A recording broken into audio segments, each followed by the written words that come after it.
Monsieur le Président. Maintenant que monsieur le rapporteur est là, mes chers collègues, donc nous accueillons Monsieur Robert Namias, journaliste et écrivain. C'est bien sûr au titre de vos fonctions à la direction de l'information de TF1 que de 1996 à 2008 et auparavant comme directeur de la rédaction de 92 à 96 que nous souhaitions vous entendre aujourd'hui. Comme vous le savez, notre commission d'enquête cherche à faire la lumière sur les violences commises contre les mineurs et les majeurs dans le secteur du cinéma, de l'audiovisuel, du spectacle vivant notamment. Aussi, compte tenu des faits qui ont été révélés par la presse à partir de 2021, s'agissant d'un animateur star de la chaîne dont je rappelle que nombre de faits sont prescrits ou classés, ce qui nous permet d'aborder cette question aujourd'hui. Voilà, pas la totalité, mais quand même une partie. Il nous a semblé pertinent de vous donner la parole afin que vous puissiez éclairer les membres de la commission sur les conditions qui, à l'époque, auraient permis à la direction de la chaîne de fermer les yeux sur de tels agissements. Est-il réellement possible que la direction de la chaîne n'ait jamais rien su de ces faits qui apparaissent, hélas, relativement nombreux ? Certains témoignages de victimes laissent en effet entendre que des membres de la direction de TF1, dont vous-même, pour l'une de ces agressions, ont bel et bien été informés de certains de ces faits. Il ne s'agit nullement pour nous de nous substituer à la justice pénale, que ce soit très clair, mais bien de comprendre comment le silence a pu perdurer aussi longtemps, et avec lui les violences présumées commises par ce présentateur.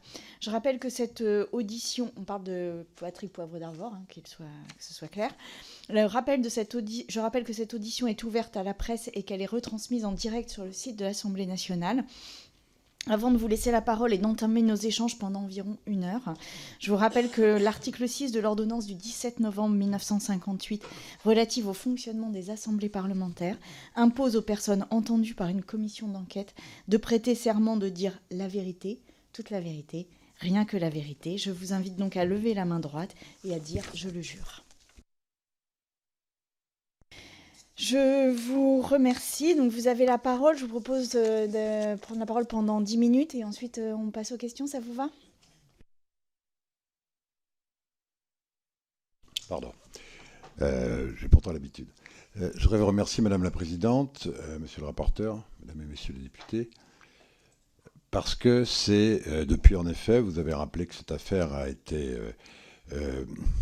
évoquée dans la presse il y a maintenant exactement 3 ans, par le journal Libération, avec 8 témoignages de femmes.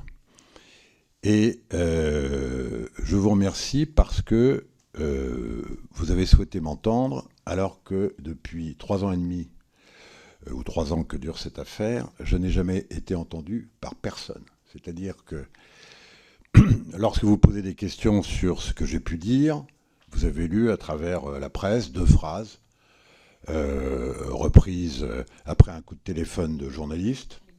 Je n'en ai vu aucun.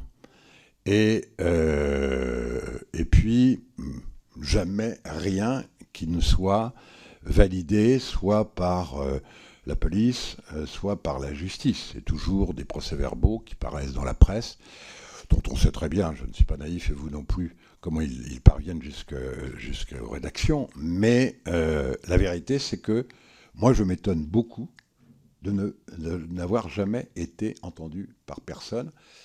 Et c'est quand même et c'est ce que je vais essayer, et c'est pour ça que je vous en remercie, d'expliquer comment fonctionne, comment voulez-vous comprendre cette affaire, comprendre qu'on pouvait dire, et je viens de prêter serment, qu'on ne savait rien de ce dont on parle. Et ce dont on parle, ce sont des agressions sexuelles d'une gravité extrême, ce sont des viols inacceptables, qui sont des crimes. Et comment peut-on conduire cette affaire malgré les prescriptions ? Mais en fait, il y a eu la question de la sérialité qui a été évoquée, qui permet aujourd'hui de ressortir à peu près tous les dossiers. Comment peut-on imaginer enquêter sur cette affaire sans avoir, il se trouve que je suis le dernier survivant de la direction de TF1, et sans avoir essayé de comprendre, j'entends de la part de la police, et aujourd'hui sans doute des juges d'instruction, sans avoir essayé de comprendre comment fonctionnait TF1 et comment, seul et dernier, je peux affirmer aujourd'hui ce qui, j'en conviens, paraît presque inaudible. J'en conviens, je l'ai dit d'ailleurs à plusieurs reprises. Que, évidemment, nous n'imaginions pas un instant qu'il puisse y avoir eu de tels crimes de commis à TF1, dont il faut dire d'ailleurs que sur les témoignages prescrits ou pas prescrits, j'ai vu qu'il y avait à peu près 80 témoignages déposés, plaintes déposées, soit prescrites, soit non prescrites. Et j'ai eu moi-même, vous l'imaginez bien, un certain nombre de contacts avec certains ou certaines de celles qui ont déposé plainte, qui étaient mes collaboratrices, qui travaillaient à la rédaction de TF1. Mais il faut quand même préciser que lorsqu'on dit TF1, ou lorsque je dis « moi, je ne savais rien », il s'agit en l'occurrence des collaboratrices de TF1. Il y en a eu 5 ou 6 sur les 80 plaintes déposées. Donc l'essentiel de ce qui est reproché aujourd'hui à Poivre d'Arvor s'est passé très souvent dans les locaux de TF1, ou à l'extérieur, mais très souvent dans les locaux de TF1, mais ne concerne pas des collaborateurs de TF1. Ça, je voulais quand même le préciser. Alors, pour le reste, je vais vous dire 2 choses, et puis, pardon, j'ai déjà été trop long. Je me livrerai évidemment et tenterai de répondre à toutes vos questions. D'abord, c'est une énorme blessure, moi je peux vous le dire, qui s'est ouverte en novembre 2021, quand j'ai eu ce coup de téléphone d'un garçon qui s'appelle Jérôme Le Filiatre, et qui était le journaliste de Libé qui a sorti l'affaire, et qui est maintenant au Monde. Et c'est une énorme blessure parce que, d'abord, ça ne correspond évidemment à rien, enfin peu importe, c'est pas le problème de ce que je suis, mais ça ne correspond surtout à rien, et ça ne veut rien dire, et ça n'évoque en rien TF1 et le fonctionnement de TF1. J'aurai, j'imagine, l'occasion d'y revenir. C'est une blessure parce que quand je vous entends, Madame la Présidente, à juste titre, j'en conviens tout à fait, dire mais comment la direction de TF1 ne pouvait pas savoir, comment vous ne pouviez pas savoir, je ne savais pas, et c'est terrible de se faire entendre dire ça à chaque fois qu'un journaliste vous téléphone ou que la présidente d'une commission vous le dit. Ça, c'est le premier point. Le deuxième, c'est que moi, je me pose beaucoup de questions, et on a forcément raté quelque chose à TF1. Je vous le dis. Moi, j'ai raté quelque chose. Oui, mais voilà. Mais qu'est-ce qu'on a raté ? On a raté... Alors, il faut quand même aussi se remettre dans le contexte. On va être obligé de répéter des choses qui se disent beaucoup depuis 3 ans. Le contexte n'était absolument pas le même sur, effectivement, le regard que l'on avait sur ce qu'on appelle la drague, les dragues lourdes, les propos sexistes, machistes, etc. Et donc le contexte était extraordinairement différent, mais il se trouve que, malgré tout, on a quand même raté quelque chose.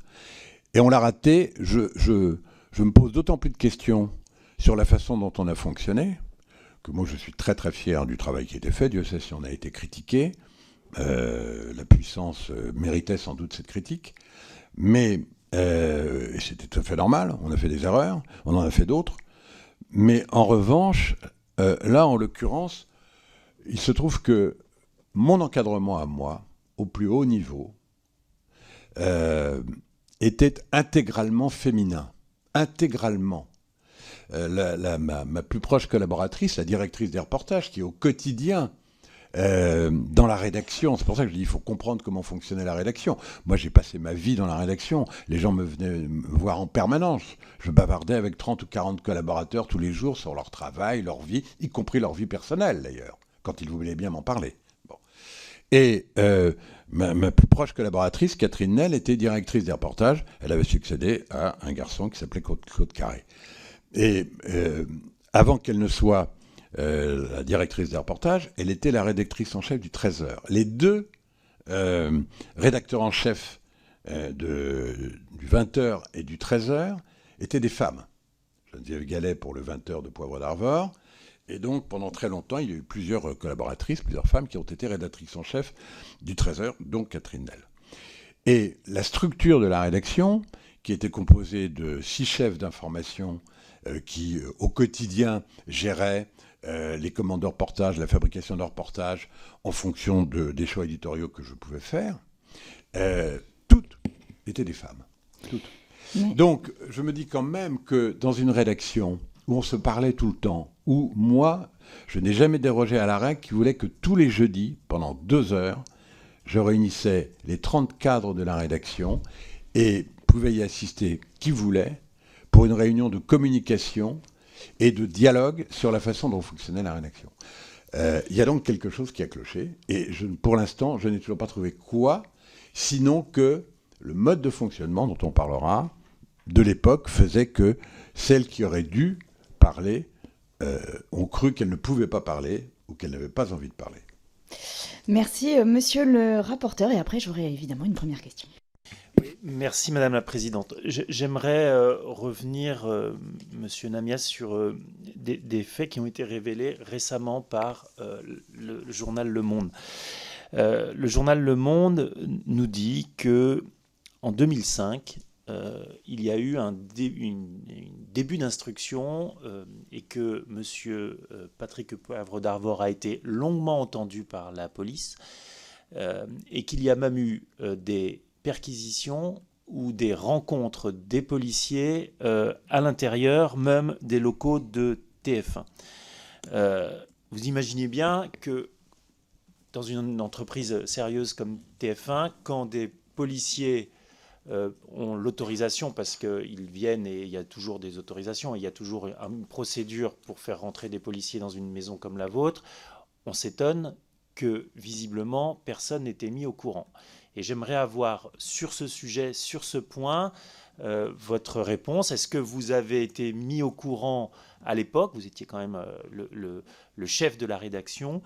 Et comment, si vous n'avez pas été mis au courant, comment est-ce possible et quels ont été, j'ai envie de dire, au sens propre et au sens figuré, les chemins empruntés par ces policiers pour aller interroger Patrick Poivre d'Arvor à l'intérieur même du siège de TF1?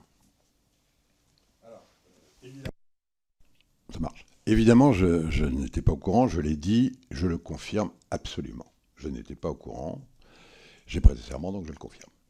Du tout. Vous avez lu comme moi Le Monde. En plus de vous, j'ai eu longuement au téléphone, j'imagine que vous l'avez peut-être eu. Moi, j'ai eu très longuement, c'est lui qui m'a informé à 8h du matin de sa volonté de faire un papier après une enquête. J'ai eu le journaliste du Monde, Jérôme Le Filiatre, qui m'a informé de ce document, parce que apparemment c'est quand même un document. Quel document? On ne sait pas. Moi, je ne l'ai pas vu. Je ne sais pas si vous l'avez vu, si vous êtes en possession de ce document. C'est-à-dire, c'est vraisemblablement un procès-verbal de la police. Quel procès-verbal? Qu'y a-t-il de dit dans ce procès-verbal? Moi, je n'en ai aucune idée. Si vous arrivez à avoir ce procès-verbal, vous verrez ce qu'il dit exactement. Moi, je n'en ai strictement aucune idée. Maintenant, je vais vous donner quelques explications. Et puis peut-être une hypothèse. La première explication, c'est que vous avez raison. S'il y a perquisition, d'abord c'est un magistrat, c'est pas les policiers. Les policiers perquisitionnent accompagnés par un magistrat. Bon, apparemment là, d'après ce que je lis dans la presse, comme vous, il n'y avait pas de magistrat. Bon, ça c'est le premier point. Le deuxième, donc c'était pas une perquisition, c'est très important. Lorsqu'il y a perquisition, bien évidemment, la direction juridique de TF1, et la présidence de TF1 et le secteur, il y avait 2 secteurs, les programmes ou l'information. Les programmes, c'était Étienne Moujotte, les programmes, c'était moi. Les programmes, c'était Étienne Moujotte, l'information, c'était moi. Bien évidemment, nous étions informés de la perquisition, surtout qu'elle pouvait concerner nos bureaux. Il ne s'agit absolument pas de cela dans le cas que vous évoquez, mais pas du tout, du tout, du tout.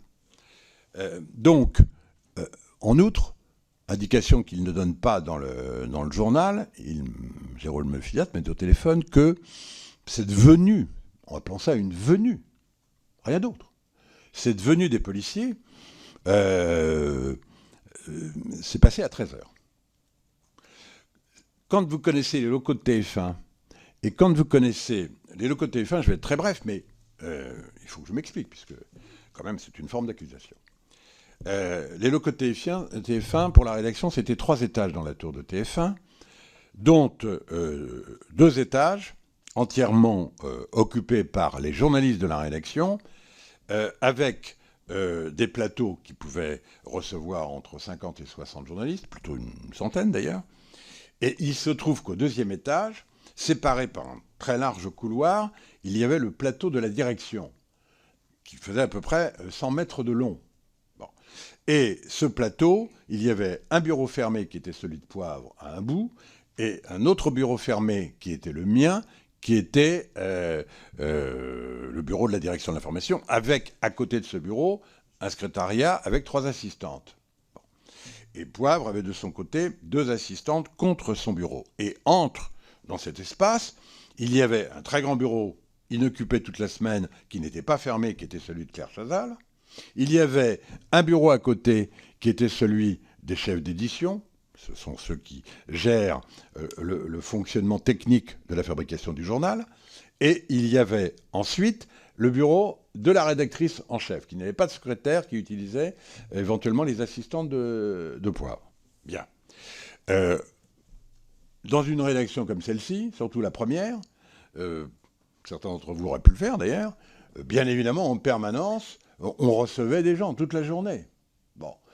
Moi, j'avais toujours quelqu'un dans mon bureau, et quand j'avais pas quelqu'un dans mon bureau, j'étais dans la rédaction pour parler avec les journalistes. Très souvent, la plupart du temps, même quand j'avais des gens dans mon bureau, la porte restait ouverte. Il se trouve que parfois, elle se fermait. Poivre avait pour habitude de fermer sa porte. Et il recevait aussi beaucoup de gens, ce qui est tout à fait naturel quand on fait ce métier, et on n'est pas obligé de faire une conférence de presse pour dire qui est dans son bureau et qui on reçoit. Et en l'occurrence, alors à partir de là, moi, je n'en sais pas plus que vous, j'ai lu le journal comme vous, j'ai eu ce journaliste, et donc, mis à part cet horaire de 13h, et le fait que ça n'était pas une perquisition, mais donc une audition, une audition, je ne sais même pas d'ailleurs. Je ne sais même pas s'ils ont, d'ailleurs ça n'est dit nulle part, s'ils ont vu Poivre dans ce bureau. Apparemment, d'après le journaliste, ils ne l'ont pas vu. Donc, bon. Mais bon, c'est encore une fois simplement ce qui est dit par un journaliste qui a dû voir un procès-verbal.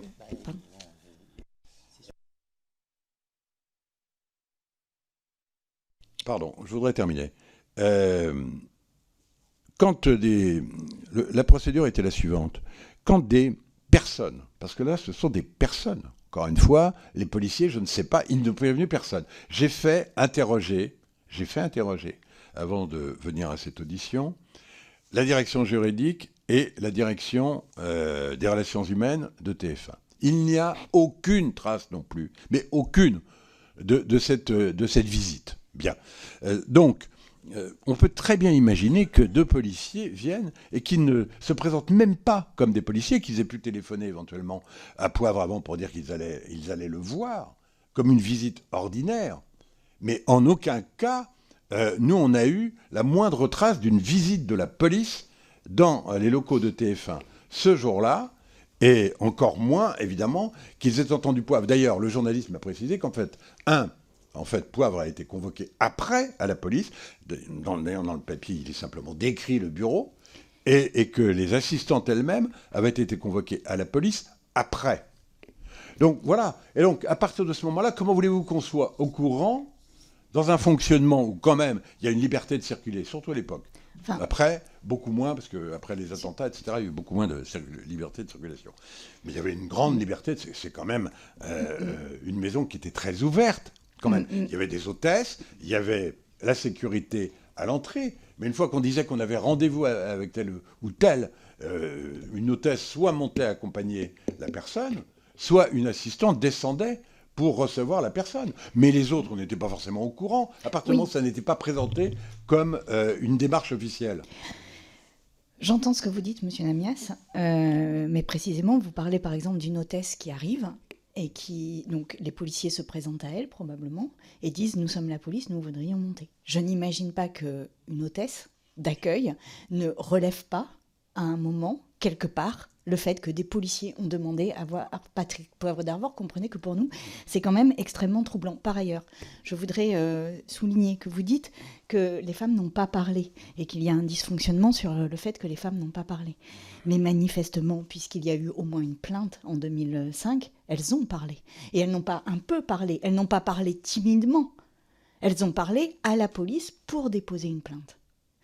Et en fait, donc c'était la première question, comprenez quand même que il me semble très, très surréaliste aujourd'hui que des policiers arrivent en demandant à voir Patrick Poivre d'Arvor et que personne dans la maison ne soit alerté de cette affaire-là. C'est quand même... aujourd'hui, je vous le dis, ça paraît tout à fait improbable. J'ai une seconde question concernant les femmes. C'est-à-dire que, manifestement, il y avait un processus qui consistait à mettre des jeunes femmes sur le plateau du 20h. Et c'est là que commençait le drame auquel elles allaient être confrontées après. Assistiez-vous à ce 20h, vous, en tant que directeur de la rédaction ? Puisque vous nous avez décrit les plateaux tels qu'ils étaient et vos bureaux tels qu'ils étaient, manifestement, vous étiez en proximité du plateau dans lequel se déroulait l'enregistrement. Avez-vous vu ces femmes sur ce plateau ? Et cela vous a-t-il alerté qu'il y ait toujours une femme présente lors des 20 heures de Poivre d'Arvor ? Madame la Présidente, si vous me permettez, je vais essayer de répondre extrêmement précisément. J'aimerais vraiment savoir, parce que vous avez tout à fait raison, et même que des policiers, alors que les policiers alertent, si par exemple 2 policiers disent « nous sommes policiers, nous allons voir, nous avons rendez-vous, nous allons voir M. Poivre d'Arvor », de toute façon, les hôtesses, elles ne feront rien d'autre que de prévenir les assistantes de Poivre d'Arvor et Poivre d'Arvor s'il est là. Il n'y a pas de raison qu'elles prennent leur téléphone pour dire tout d'un coup au directeur de l'information « j'ai 2 policiers », etc. Il n'y avait pas de raison, objectivement. Mais je vous pose une autre question. Est-ce que vraiment il est dit quelque part que les policiers se sont présentés comme policiers ? Puisque je vous dis que ce n'était pas une perquisition, d'après ce que je lis. Et que par ailleurs, apparemment, il n'y avait personne. Pardon, monsieur, mais on ne peut pas prendre rendez-vous, aller visiter Monsieur Poivre d'Arvor sans avoir une véritable raison. C'est-à-dire, soit on a un rendez-vous avec Monsieur Poivre d'Arvor et l'assistante à l'accueil vérifie qu'il y ait un rendez-vous, soit c'est la police et dans ces cas-là, on monte. Donc évidemment qu'ils ont dû se présenter comme étant la police s'ils n'avaient pas... C'est évident, mais je voudrais en être sûr. Oui. Bon, non mais sérieusement, et de toute façon, c'était une affaire, apparemment c'était une affaire privée. C'est pas apparemment d'ailleurs. Bon, donc ils ont peut-être même appelé le secrétariat de Poivre avant de prendre ce rendez-vous ou d'y aller. Bon. Mais cette affaire privée, est-ce qu'un policier un jour peut dire, est-ce qu'il y a une trace écrite du fait qu'un seul policier, dans toutes ces affaires, ait pris contact avec qui que ce soit à la direction de TF1 ? Un seul. Est-ce qu'il y a un texte pour dire ça ? Non. Pour une raison simple, c'est qu'ils ne l'ont jamais fait. Jamais. C'était des affaires privées et ils ne l'ont jamais fait. Ça ne veut pas dire que je ne me pose pas de questions, je vous l'ai dit. Bon, mais encore une fois, rien, je vous dis que je sais que nous sommes inaudibles. Enfin, juste, pardon, ça n'est pas une affaire privée. Enfin, je le pose parce que ça n'est pas une affaire privée dans la mesure où c'est votre salarié dans vos locaux, ça n'est pas une affaire privée. Je me permets quand même de le poser de manière très claire pour que les personnes qui nous écoutent n'aient pas d'ambiguïté, monsieur le rapporteur. Rebondir sur ce que vous venez de dire, c'est qu'effectivement, on sort de l'affaire privée et dans ce cas, dans le cas de cette personne qui a donc déposé plainte et qui a subi le processus que vient de décrire Madame la rapporteure. Elle a écrit à Monsieur Poivre d'Arvor parce que elle estimait son travail et avait une certaine admiration pour Monsieur Poivre d'Arvor. Monsieur Poivre d'Arvor l'a invité à venir assister au journal et suite à cette invitation, il a fait ce que les victimes appellent le coup du plateau. Une fois que le journal était fini, il l'a invité dans son bureau et il l'a violée. Ensuite, cette personne a porté plainte et une instruction a été mise en place. Voilà le cadre que je rappelle pour tout le monde. Mais la question de Madame la rapporteure est intéressante, de la présidente, pardon, j'ai oublié que ce coup-ci je suis le rapporteur et non plus le président. La question de Madame la présidente est importante. Est-ce que vous aviez remarqué le fait que régulièrement des femmes jeunes, moins jeunes, assistaient, assis dans un coin, aux prestations de Monsieur Patrick Poivre d'Arvor faisant son journal. Autant que ça, aussi incroyable que ça vous paraisse, non, pour une raison simple. D'abord, Poivre a présenté le journal pendant 20 ans. On parle, il y en a peut-être eu d'autres, on parle de 70, 80, c'est absolument massif. Sur 20 ans, ça fait 4 par an, dans le cadre, et même pas, parce qu'il y en a eu d'autres qui n'étaient pas dans le cadre de TF1, beaucoup d'autres, dans des hôtels, dans des lieux privés, etc. Et donc, par conséquent, il faut quand même bien comprendre, mais encore une fois, moi, je le dis, il faut quand même essayer de comprendre ce que je dis. Tout à l'heure, vous avez dit, il l'a violée.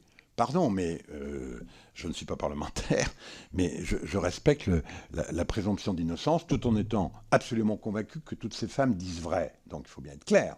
Mais enfin, c'est clair ce que je dis. Mais moi, je ne peux pas dire il l'a violée. Elle dit avoir été violée. Bon, nous sommes d'accord. Bon. Je vais vous expliquer pourquoi je n'étais pas au courant. Pour une raison très simple.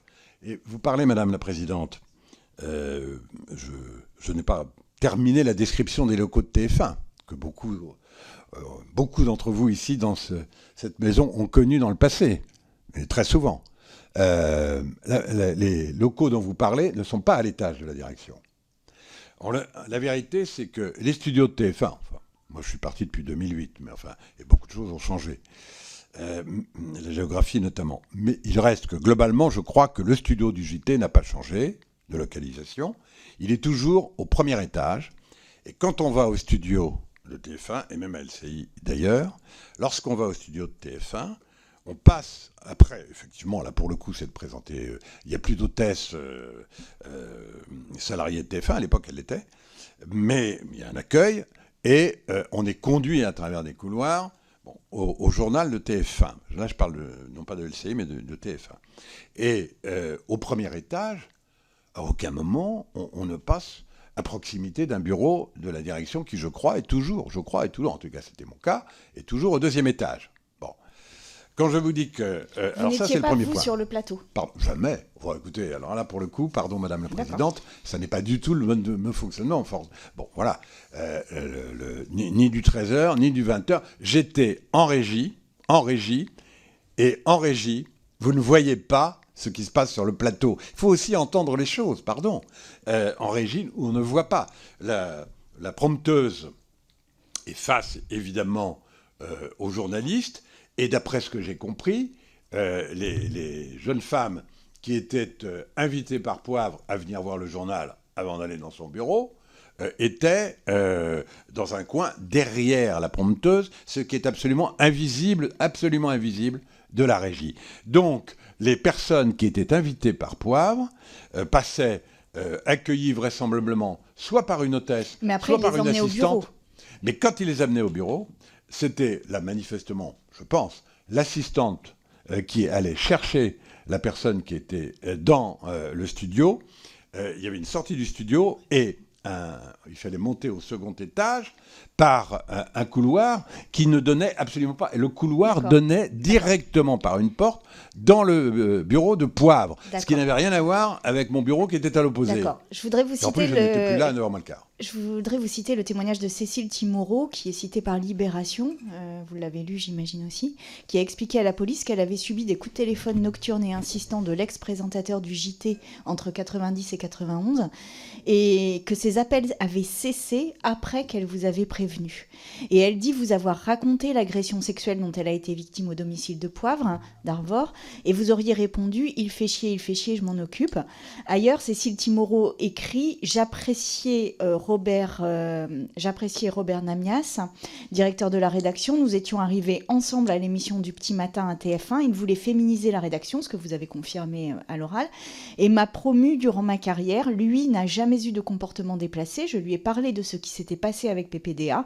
Sa première réaction a été de me dire que cette affaire s'était déroulée entre adultes à l'extérieur de TF1, puis il s'est ravisé et engagé à s'occuper du problème. » Que répondez-vous à ce témoignage ? Et elle ajoute dans cette interview qui est à Mediapart, qu'ajoute-t-elle ? Elle ajoute qu'elle-même, jamais un instant, n'avait pensé que Poivre pouvait être un violeur, ce qu'elle a découvert ensuite. Donc pas plus que moi et pas plus que d'autres. Moi je dirais deux choses. D'abord la première c'est que, je l'ai dit et c'est la vérité, très sincèrement, Bon, je veux bien que on ne me croit pas. Mais enfin, j'avais, je l'ai dit, des conversations permanentes à tout moment. Vraiment une vie où j'étais en permanence avec la rédaction. Cécile, que j'ai perdu de vue, mais qui était effectivement quelqu'un que j'aimais beaucoup et qui travaillait très bien, et vraiment que j'appréciais. Je ne mets pas un instant en doute le fait qu'elle m'ait dit tout ça. Je constate, je ne m'en souviens pas, je l'ai dit, c'est la vérité. Bon, dans une conversation, bon, très bien. Je constate quand même que, effectivement, lorsqu'elle dit m'en avoir parlé, ensuite, en ce qui concerne le harcèlement s'est arrêté, donc j'ai dû dire à Poivre quelque chose. Ça, vous ne vous en souvenez pas non plus? Non plus, mais manifestement. Donc, bon, voilà. Et que, effectivement, il y a aussi la façon dont les choses ont été dites. C'est effectivement, vous avez tout à fait raison, et je l'assume tout à fait. Je dis que je ne m'en souviens pas. Je dis que ce qu'elle dit correspond vraisemblablement, par définition, à la vérité, et que, encore une fois, j'ai sans doute fait ce que j'avais à faire. Mais ni elle, ni moi, même en se parlant, à un instant, elle le dit, n'ont pensé que Poivre était violeur. Alors Muriel Réus, qui est ancienne cadre, et oui, après je te donne la parole. Muriel Réus, ex-cadre de TF1, elle aussi dit qu'elle vous a prévenu et que vous lui auriez répondu il a osé aussi avec toi. Et elle le dit devant la police. La direction de TF1 savait que ce que PPDA faisait aux femmes. Donc ça fait quand même 3 cas qui disent que vous aviez... Alors là, Madame la Présidente, excusez-moi, pardon, mais...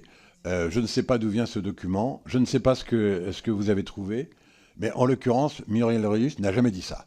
Et personne d'autre, aucune autre femme, j'ai vu un journaliste qui a écrit un livre et qui a fait une émission de télévision à laquelle j'ai refusé de participer, alors que 8 jours plus tard, j'ai répondu très longuement à C'était-vous sur Poivre.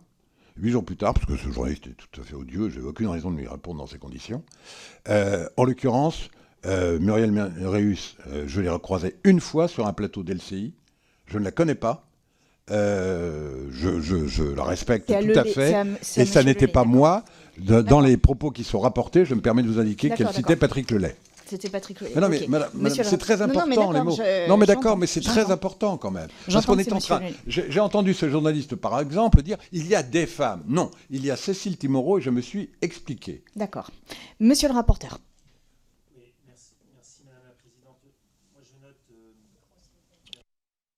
Merci, Monsieur Namias.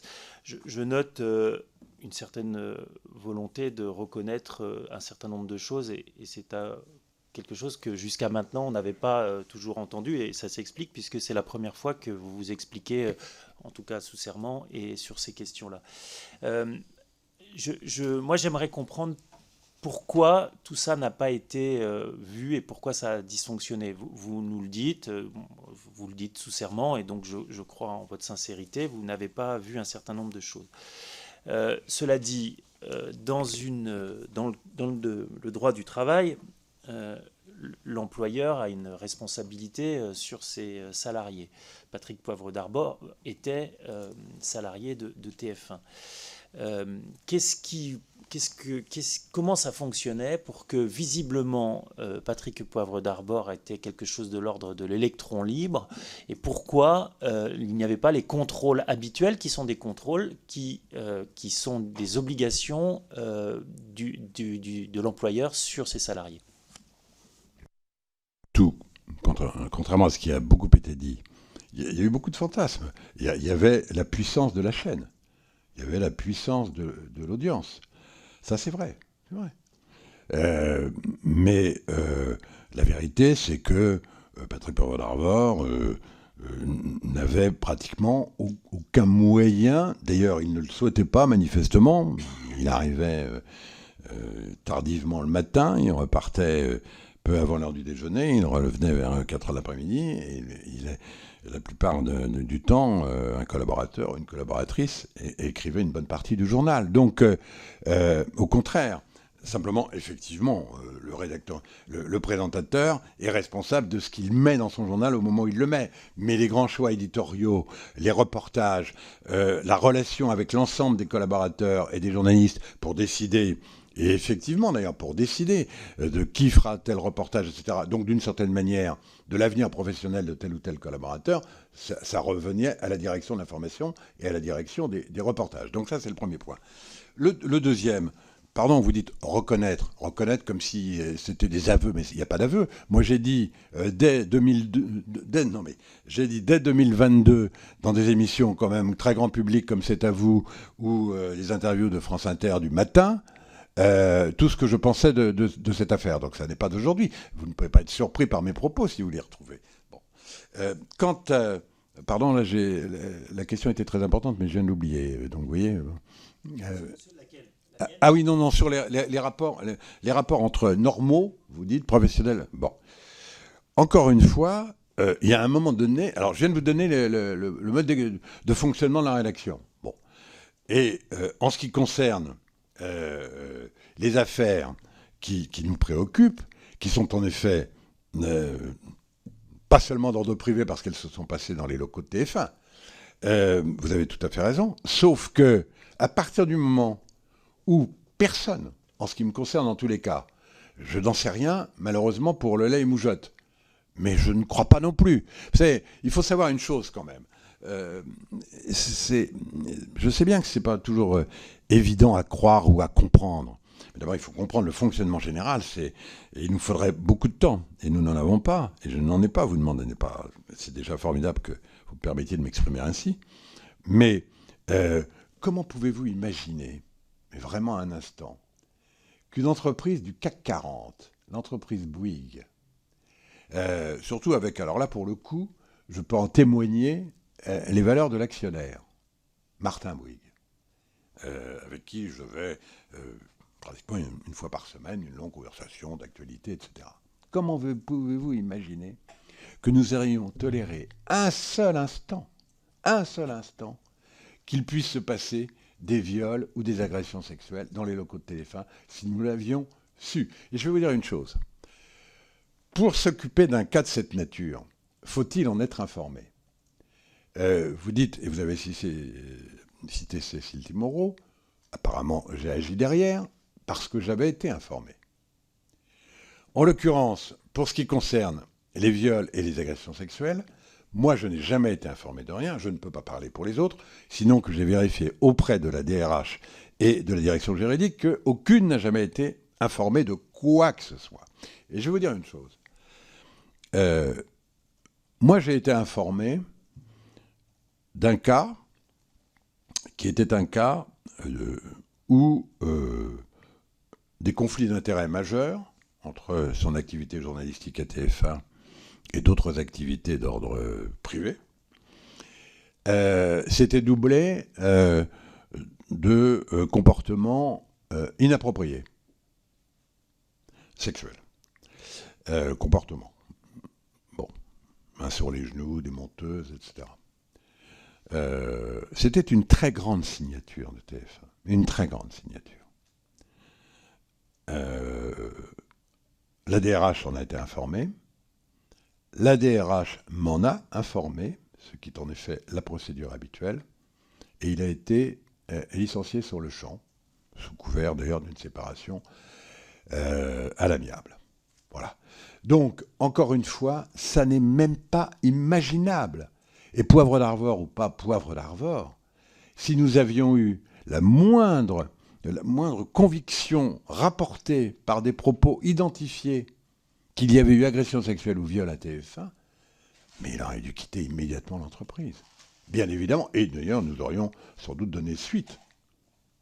Merci. Une dernière question et après on passe à la salle, enfin aux autres députés présents, pardon. Vas-y. Oui, Justement, vous nous avez parlé de cas qui ont existé, sur lesquels vous avez pris des sanctions. Bon, le cadre juridique a changé entre 1996 et 2008, mais enfin, dans la période, un certain nombre de choses étaient rendues obligatoires sur l'accompagnement. Est-ce que au sein de TF1, il existait à cette époque, donc à partir des années 2000, des dispositifs pour prévenir et poursuivre des faits de VHSSS, donc règlement intérieur, charte, etc. Existait-il à l'époque un protocole de prise en charge des cas de signalement qui est à partir de, je crois que c'est des années 2000, est devenu obligatoire dans toutes les entreprises? Et est-ce que, autre question, mais vous y avez en partie répondu, est-ce qu'il y avait un degré de prise de conscience de ces enjeux à l'époque à TF1, dans la période 96-2008, avec, vous l'avez dit, ça a duré 20 ans, il y a eu évidemment des évolutions juridiques et sociétales dans la période. Je vous laisse répondre à cette question et après je vous propose qu'on passe aux députés présents. Alors très brièvement, non, à ma connaissance, il n'y avait pas, à ma connaissance. Alors dans la dernière période, entre 2000 et 2008, peut-être avait-on mis en place au niveau de alors c'est la DRH qui aurait mis en place une structure, mais très sincèrement, à ma connaissance, non. C'est vrai, non. Deuxièmement, en ce qui concerne la rédaction de TF1, qui était très différente de... Il y avait à la fois, mais bon, ça ne veut pas dire que on ne pouvait pas être critiqué, y compris par ses propres collaborateurs, ce qui me paraît la moindre des choses, ou mécontent de ses choix, ou mécontent de ne pas avoir été choisi pour tel ou tel reportage, telle ou telle émission. Mais il faut savoir ce que c'est qu'encore une fois une rédaction. Il y avait une telle osmose entre les collaborateurs qui se parlaient sans arrêt, et professionnels et privés.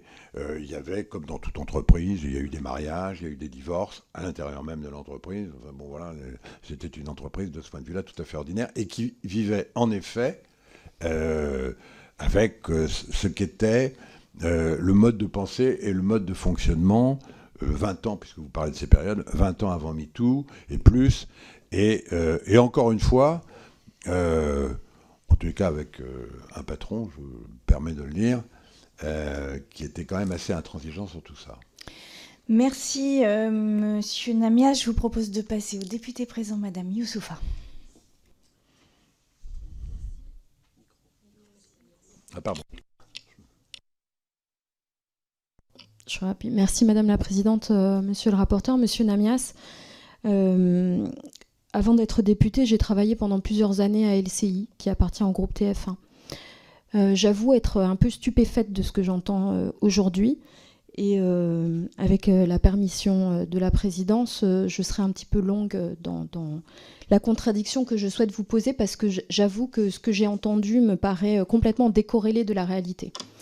Certes, cette affaire telle qu'elle a été révélée est bien avant l'affaire MeToo. Cependant, vous étiez déjà journaliste quand a éclaté l'affaire Monica Lewinsky avec Clinton. Donc la question du harcèlement était connue en France, elle était commentée, elle a été largement couverte par votre rédaction et elle a eu un impact au niveau RH dans les grands groupes, dont le groupe de TF1.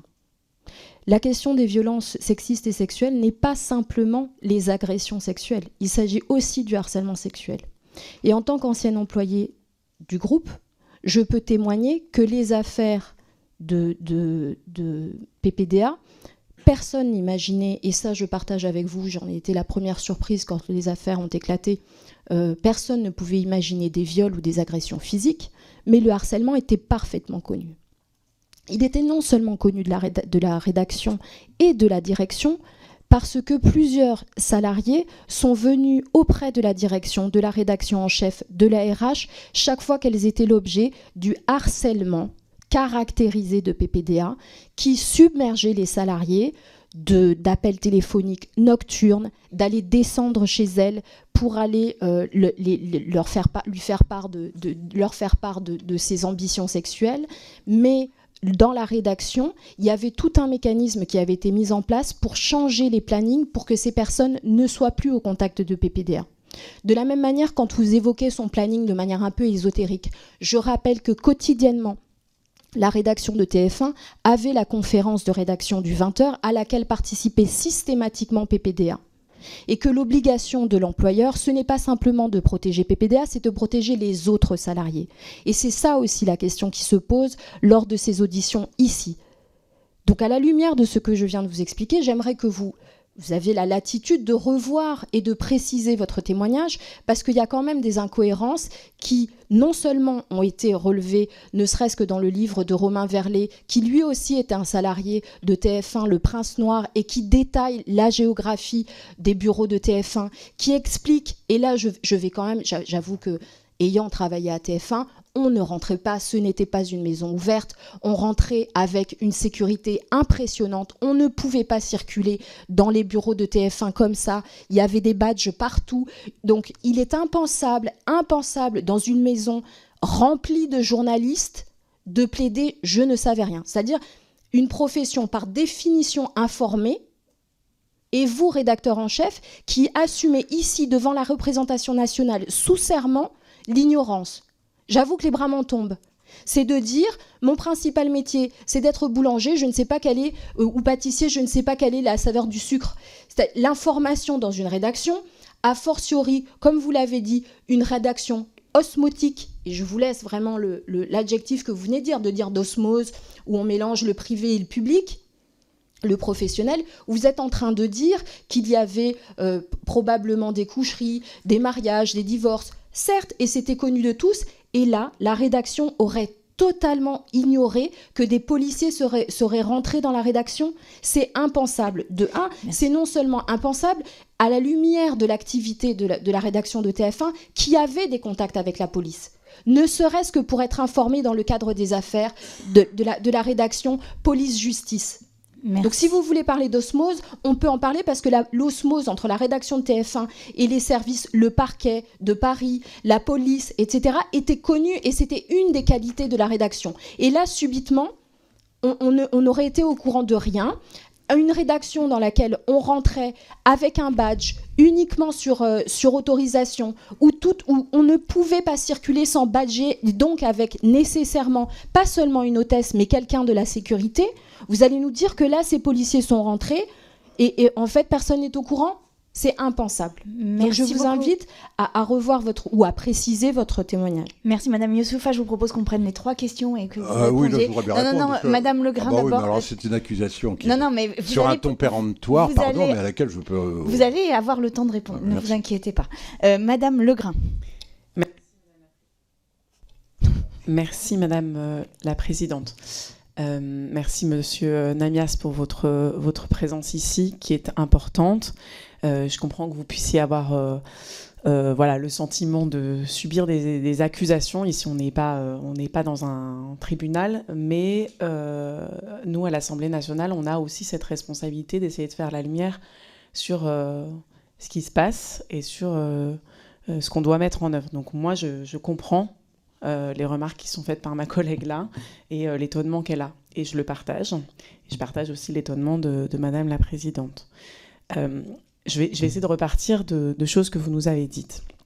Vous nous dites que vous ne vous souvenez pas, par exemple, avoir dit « il fait chier » et ensuite avoir agi auprès de Patrick Poivre d'Arvor pour lui faire cesser les messages téléphoniques répétés qu'il avait.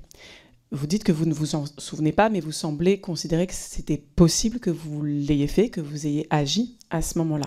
Alors moi, la question que je me pose, c'est à ce moment-là, et vous dites aussi que vous ne pouviez pas imaginer que c'était un violeur. Et moi, j'essaye de comprendre dans quel cadre de pensée on est à ce moment-là et de compréhension des obligations dans le cadre du droit du travail et des obligations de façon générale dans le cadre de la loi. C'est-à-dire, à l'époque, est-ce que vous considérez que vous étiez dans l'incapacité de qualifier des faits de messages répétés à caractère sexuel comme du harcèlement sexuel ? Et est-ce que vous pensez qu'à l'époque, vous étiez aussi dans l'incapacité de vous dire que quelqu'un qui avait ce genre de comportement pouvait, dans la logique du continuum des violences, éventuellement être l'auteur de violences sexuelles plus graves ? Je vous remercie. Merci, Monsieur Taverne, et ensuite vous aurez tout loisir de répondre, Monsieur Namias. Merci Madame la Présidente, Monsieur le rapporteur, Monsieur Namias. Alors, avec mon collègue, on faisait partie de la commission d'enquête, cette même commission d'enquête lors de la précédente mandature qui malheureusement s'est terminée après la dissolution.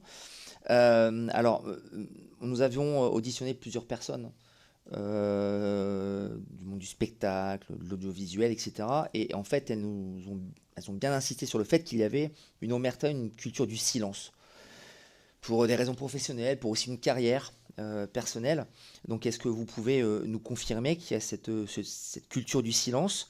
Et pour vous, quelles seraient les préconisations, en tout cas vos préconisations, et tous les dispositifs à mettre en place pour y remédier? Merci.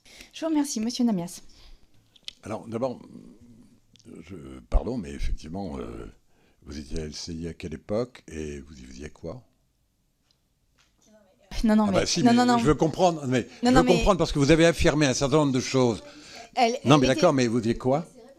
Pardon? Bon, mais donc maintenant je vais répondre, madame.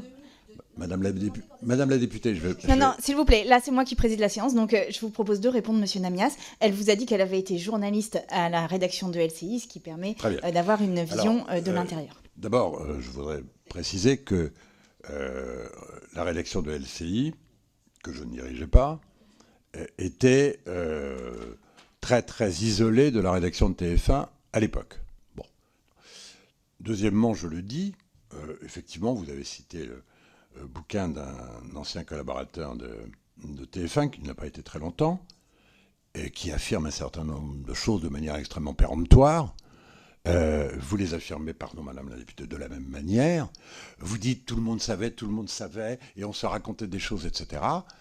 J'ai dit, moi, ce que, en tant que directeur de l'information de TF1, directeur général adjoint de TF1, sous serment, je savais ou ne savais pas.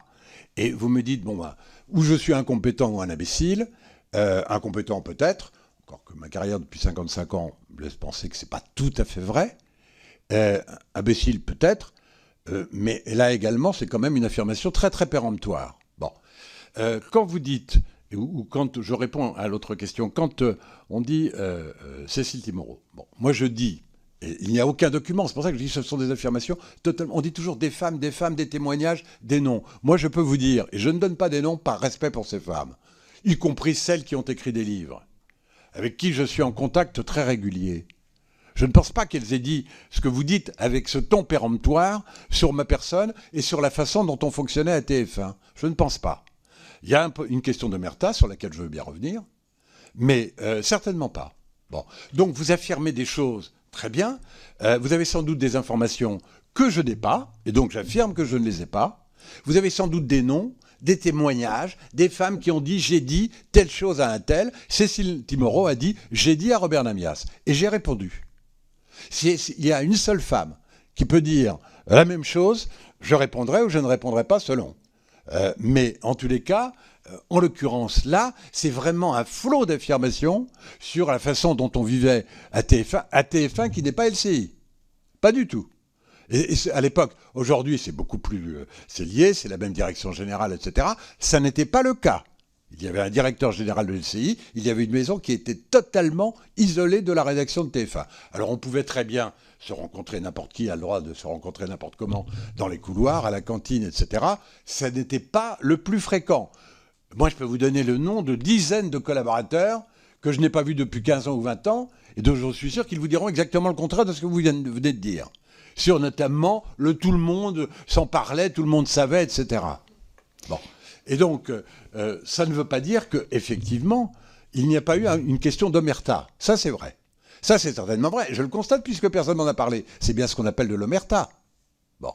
Et cette omerta, c'était quoi? C'était effectivement le fait que quand vous avez affaire à un présentateur qui choisit dans le flot de sujets qui vont être traités dans la journée et les reporters qui vont avoir à faire ces sujets, qui choisit tel ou tel collaborateur, c'est vrai qu'à un moment donné, et surtout quand on est jeune journaliste, tout à fait normal, d'abord on aspire qu'à une chose, c'est à ce que son reportage et son sujet passent dans le journal, et donc par conséquent, on ne fera rien. Et puis effectivement, à un moment donné, l'aura du présentateur, elle n'est pas que d'ailleurs à l'intérieur de TF1. Je peux vous dire que la quasi-totalité, à l'époque, dans les années 2000, était persuadée qu'il fallait passer à TF1 pour vraiment... Bon, c'était pas forcément vrai. Monsieur Namias, on a entendu que donc, vous ne saviez rien.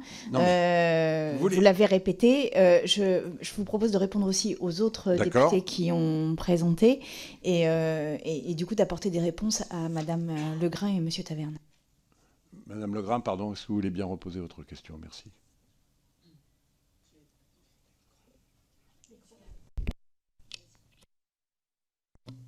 Je vais essayer de faire bref. Qu'est-ce qu'il vous manquait à l'époque pour que des accusations de messages répétés à caractère sexuel soient caractérisées comme du harcèlement ou... je t'avais pardonné la parole, pardon, mais c'était juste pour que vous puissiez répondre à Madame Legrain, mais parce que vous ne vous souvenez plus de sa question, c'est ça? Donc vas-y, répète la question. Ouais. J'essaye de faire vraiment plus vite. Voilà, qu'est-ce qui vous manquait? Qu'est-ce qui faisait que vous ne pouviez pas à ce moment-là être alerté sur le fait que c'était potentiellement des faits de harcèlement sexuel, c'est-à-dire condamnable, et que potentiellement cela pouvait cela pouvait pointer également vers d'autres types de violences. Voilà. Et Monsieur Taverne vous demandait quelles préconisations vous auriez pour améliorer la situation aujourd'hui. Merci Madame la Présidente. Alors d'abord, très sincèrement, puisqu'on tourne autour du témoignage de Cécile, encore une fois, je ne doute pas un quart d'instant que tout se soit passé comme elle le dit, mais par contre, le contenu même, est-ce qu'elle m'a décrit, est-ce qu'elle m'a dit, il m'emmerde au téléphone sans arrêt la nuit, etc., il faut que ça s'arrête, ou est-ce qu'elle m'a décrit des propos de nature, puisque vous me demandiez à partir de quel moment le harcèlement sexuel pouvait être considéré comme quelque chose qui ressemble même à une espèce d'agression sexuelle, voire de viol, et donc à partir de quel moment on devrait intervenir. Bon, très sincèrement, il faut aussi quand même se poser en toute honnêteté la question de savoir comment les choses sont dites. J'ai eu d'autres cas de harcèlement qui n'étaient pas sexuels, etc., sur lesquels je suis intervenu, mais les choses étaient dites clairement. Là, en l'occurrence, je ne sais pas. Bon, ce qui est sûr en tous les cas, c'est qu'on a manqué de moyens, mais je le répète, et vraiment, c'est... je comprends même pas qu'on ne l'accepte pas, cette idée, c'est que dans les années 80, 90, voire 2000, on n'avait pas du tout, à titre personnel on pouvait l'avoir, mais on n'avait pas du tout la même approche de ces questions de harcèlement sexuel qu'aujourd'hui. Vous dites par exemple, vous avez parlé de l'affaire, de l'affaire Clinton.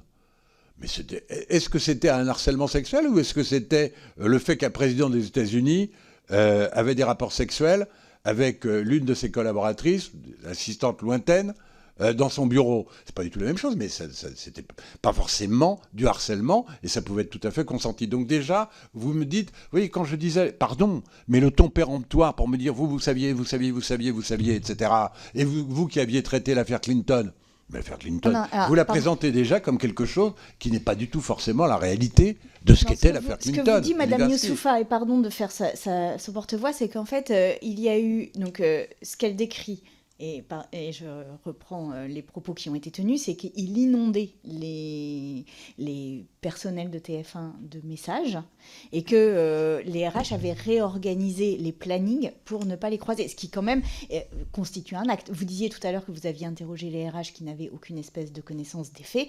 Là, il y a véritablement une question. Monsieur le rapporteur. Oui, bon...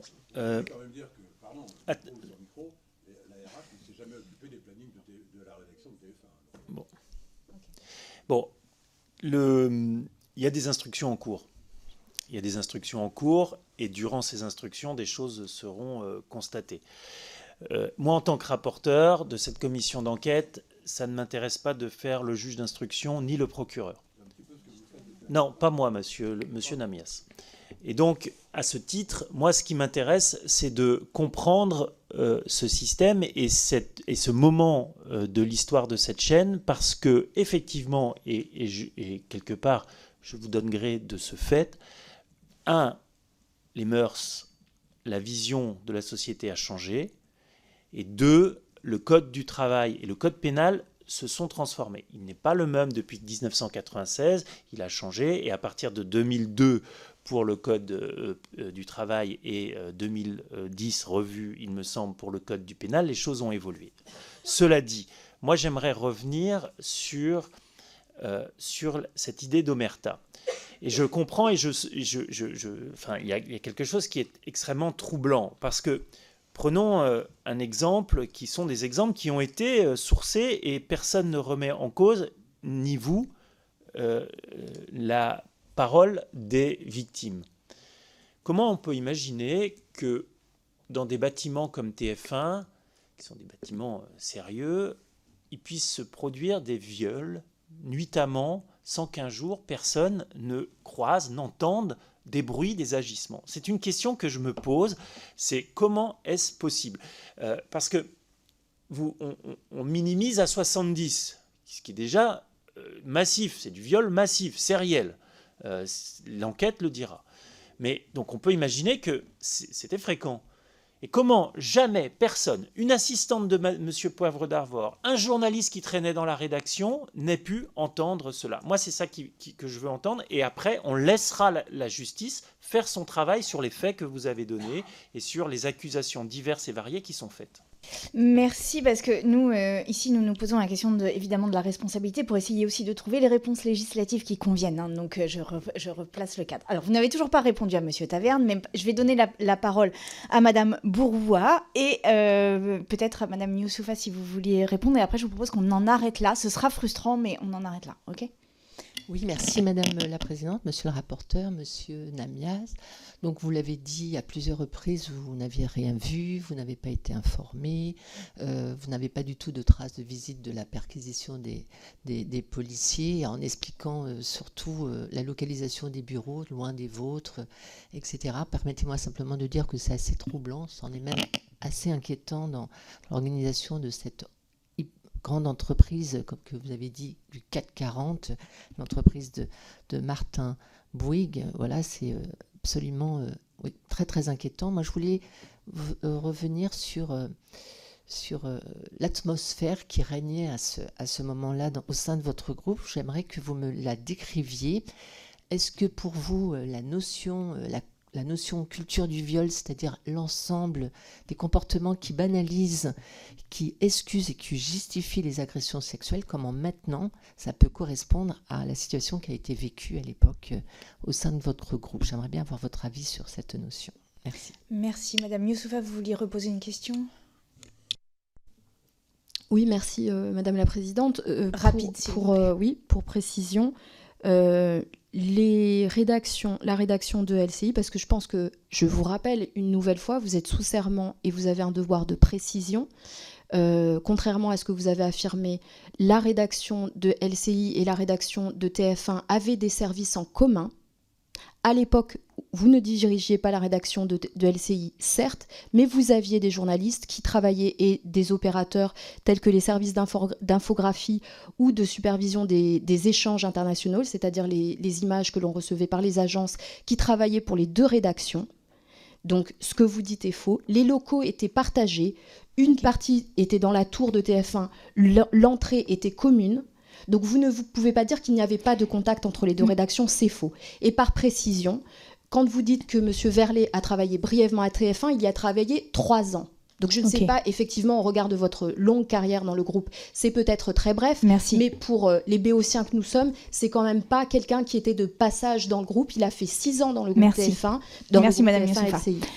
Donc, il y a une question sur la culture du viol et qu'est-ce que vous en pensez? Et la question de Monsieur Taverne que je repose pour la 3e fois, c'est quelle préconisation vous auriez depuis la place que vous avez occupée et dans les difficultés de voir que vous nous avez décrites, quelles seraient les préconisations que vous feriez à la représentation nationale pour améliorer les choses?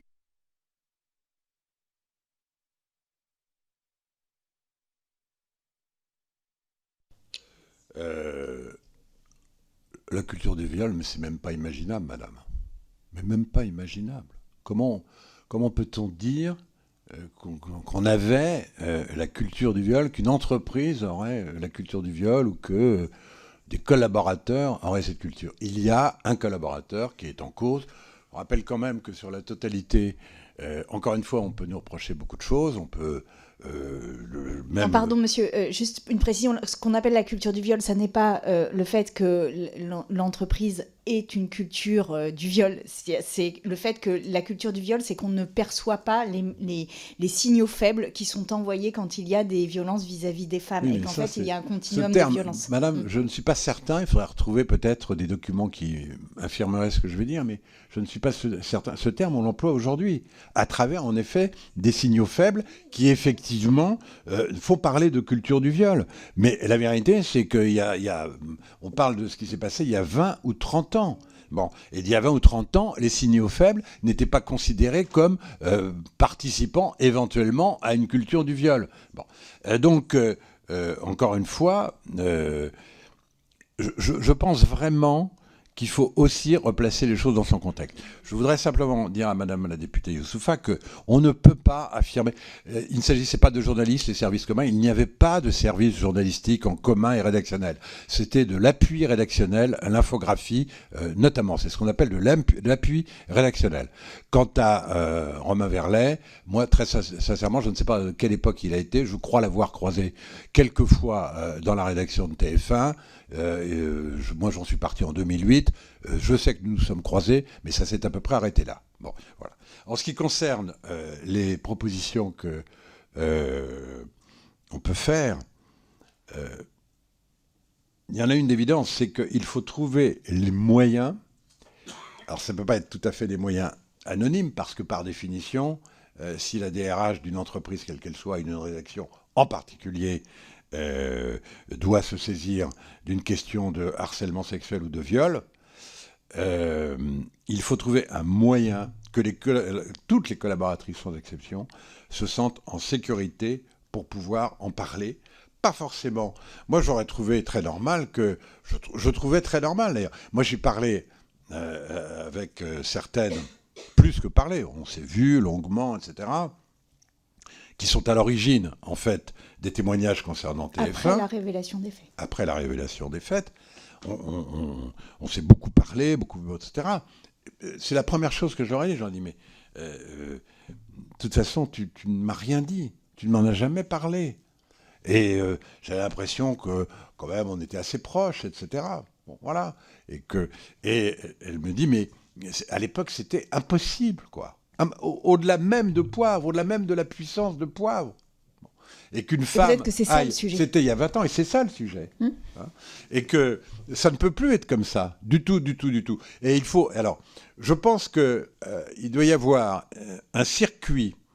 Alors, il faut voir quelles sont les propositions après législatives que ça peut prendre, quelle forme ça peut prendre, mais un circuit dans l'entreprise qui fait que ça n'est peut-être pas justement le patron qui soit le premier informé.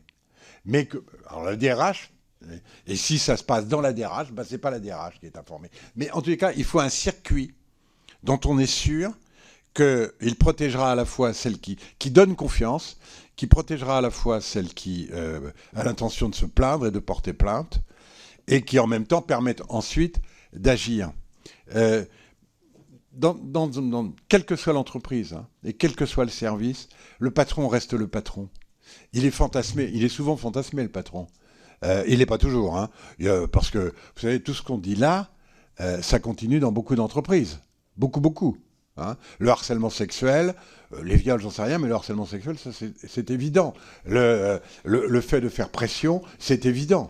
L'omerta, c'est évident. Et je pense même que dans l'audiovisuel, aujourd'hui, je pense qu'il y a déjà un certain nombre de dispositions qui ont été prises.